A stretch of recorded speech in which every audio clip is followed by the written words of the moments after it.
Hello बच्चों, let's read the question. Question है which of the following statements is correct for a lyophobic solution?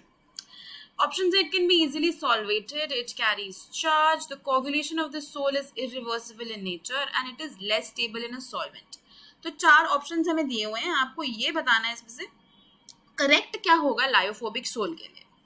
तो अगर हम इस क्वेश्चन में बात करते हैं की कॉन्सेप्ट की, तो की कॉन्सेप्ट हमारा यहाँ पे क्या हो जाता है, लायोफोबिक कोलॉइड्स. तो लायोफोबिक जैसे कि नाम से हमको पता चल रहा है कि ये दो वर्ड से बना है. लायो जिसका मतलब होगा लिक्विड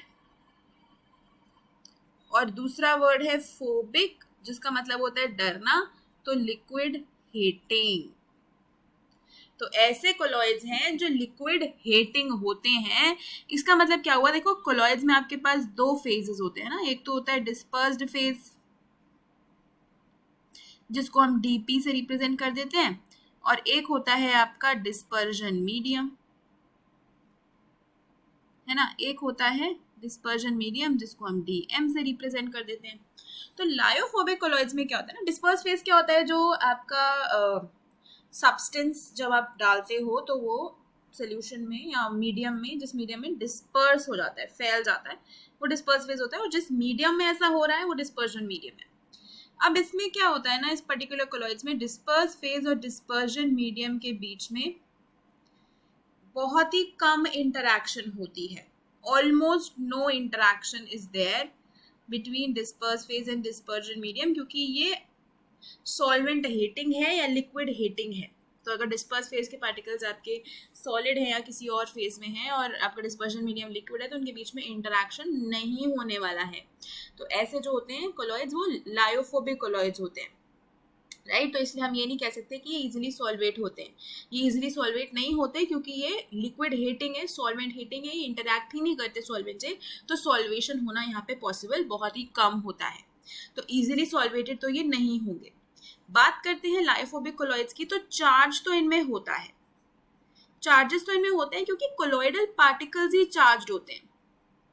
तो आपके जो कोलॉइडल पार्टिकल्स हैं वो चार्ज्ड ही होते हैं, भले ही वो डिस्पर्स फेज के हैं, भले ही वो डिस्पर्जन मीडियम के हैं. तो लायोफोबिक कोलॉइड भी एक टाइप ऑफ कोलॉइड ही है, तो उसमें चार्जेस तो होने वाले हैं.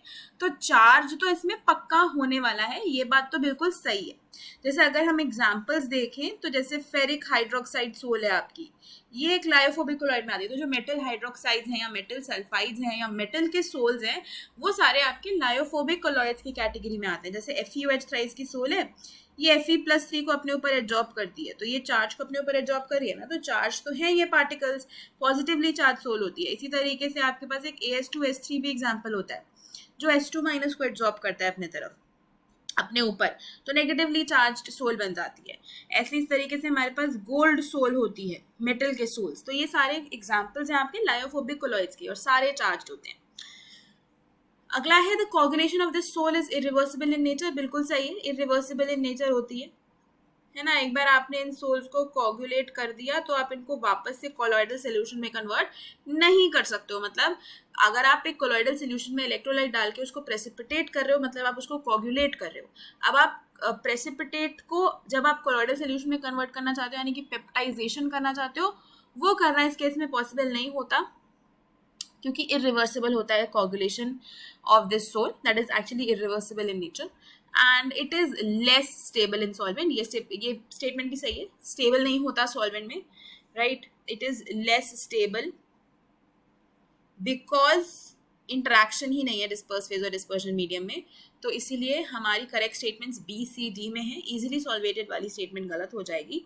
तो अगर इस क्वेश्चन का हम फाइनल आंसर देखेंगे तो हमारी करेक्ट स्टेटमेंट्स रहेंगी option B, C and D. Hope you understood it well. Best of luck.